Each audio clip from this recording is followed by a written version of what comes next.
Hello friends, welcome back to my YouTube channel. Radhe Radhe. Janmashtami की आप सभी को बहुत बहुत शुभकामनाएं।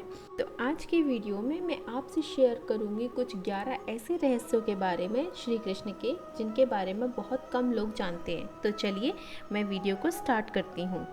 नंबर 1, उनका जन्म एक जेल में हुआ था। भगवान का जन्म रोहिणी नक्षत्र में देवकी वासुदेव के 8वें पुत्र के रूप में हुआ था। हालांकि कंस उसे मारना चाहता था। उस रात जेल के दरवाजे खुल गए और उनके पिता वासुदेव उसे नंदगांव से सुरक्षित ले गए। नंबर 2, कंस अपने पूर्व जन्म में काल नेमी थे। काल नेमी को भगवान विष्णु ने मारा था।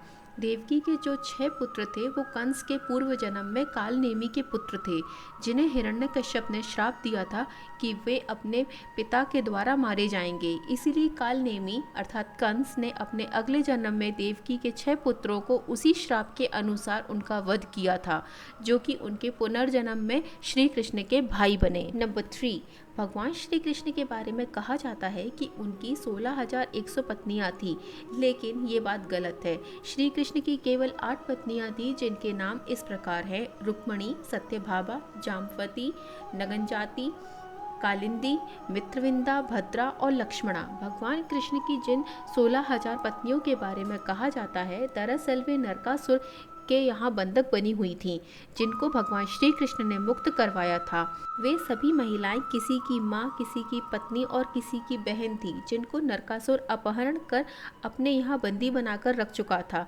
सभी महिलाओं की इज्जत बचाने के लिए भगवान श्री कृष्ण ने उन्हें अपनी पत्नी का दर्जा दिया था। नंबर 4, श्री कृष्ण की पत्नियों में से सत्यभामा को अपने धन धान्य का कुछ अधिक अहंकार था, जबकि रुक्मणी भगवान कृष्ण के लिए पूरी तरह समर्पित थी। तब श्री कृष्ण ने उनका अहंकार तोड़ा जब श्री कृष्ण तराजू में एक ओर बैठ गए और दूसरी तरफ सारा खजाना रखने पर भी उनके भार के बराबर ना आ सका। तब बाद में रुक्मणी ने एक तुलसी के पत्ते को रखा और उनके भार के बराबर आ गया। नंबर 5, श्री कृष्ण के बेटे, उनके 80 बेटे थे। उनकी 8 रानियों में से 80 पुत्र हुए। उनकी प्रत्येक रानी से उनके 10 पुत्र थे। प्रद्युम्न रुक्मणी का पुत्र था। सांब जाम्बवती का पुत्र था, जो ऋषियों द्वारा शापित था, जो बाद में यदुवंश के विनाश का भी कारण बना। नंबर 6, एकलव्य ने वास्तव में श्री कृष्ण के चचेरे भाई थे। वह देवश्रवा वासुदेव के भाई के पुत्र थे, जो जंगल में खो गए और एक निशा हिरण्यधनु से मिले। रुक्मणी स्वयंवर के दौरान अपने पिता की रक्षा करते हुए एकलव्य की मृत्यु हो गई। वह कृष्ण द्वारा मारे गए थे। उनके गुरु दक्षिणा के अपने महान बलिदान के कारण श्री कृष्ण ने एकलव्य को आशीर्वाद दिया कि वे जल्द ही पुनर्जन्म लेंगे और अपने आचार्य द्रोण से बदला लेंगे। यह व्यक्ति धृष्टद्युम्न था, जिसने द्रोण को मार डाला था। नंबर 7, भगवत गीता। श्री कृष्ण से भगवत गीता केवल अर्जुन ने ही नहीं बल्कि और लोगों द्वारा भी सुनी गई थी, जिसमें शामिल थे श्री हनुमान जी और संजय।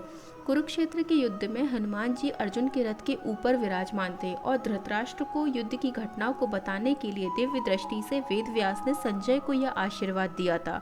नंबर 8, श्री कृष्ण पहले व्यक्ति थे जिन्होंने कर्ण को अपने जन्म के रहस्य के बारे में बताया था। जब वह हस्तिनापुर में थे, तब वह कर्ण को मनाने की कोशिश कर रहे थे, जो युद्ध को रोकने की पूरी कोशिश कर रहा था। कर्ण ने विनम्रता पूर्वक उनके प्रस्ताव को अस्वीकार कर दिया और उनसे अनुरोध किया कि वे इस रहस्य को पांडवों को ना बताएं। नंबर 9, माना जाता है कि भगवान श्री कृष्ण के शरीर से एक मादक गंध निकलती है।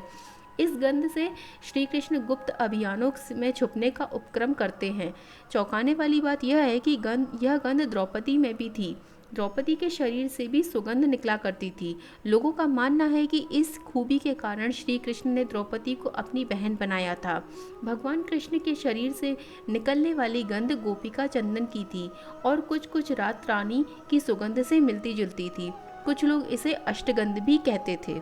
नंबर 10, महाभारत युद्ध के बाद भगवान कृष्ण कौरवों की माता गांधारी के पास गए तो गांधारी ने अपने सभी पुत्रों की मृत्यु से क्रोधित होकर भगवान श्री कृष्ण जी को अपनी मृत्यु के कारण बताते हुए श्राप दे दिया, जिसके कारण भगवान कृष्ण की मृत्यु हुई थी। श्राप के प्रभाव से भगवान कृष्ण वन में पीपल के पेड़ के नीचे सो रहे थे। तभी जरा नाम का बहेलिया ने भूलवश भगवान कृष्ण को हिरण समझकर विष युक्त बाण चला दिया। बाण भगवान कृष्ण के पैर के तलवे में लगा और उनकी मृत्यु हो गई।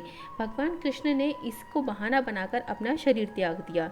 नंबर 11, मार्शल आर्ट के जन्मदाता भगवान कृष्ण थे। दरअसल मार्शल आर्ट का आविष्कार उन्होंने किया था, जिसका नाम था कलरीपयट्टू।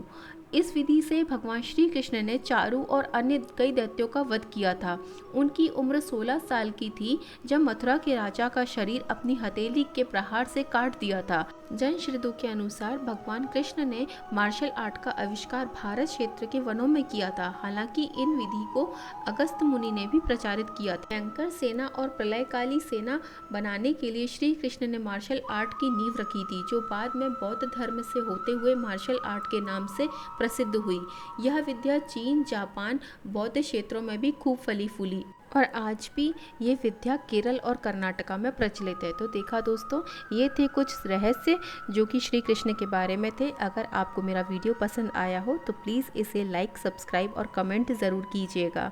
जब तक के लिए राधे राधे।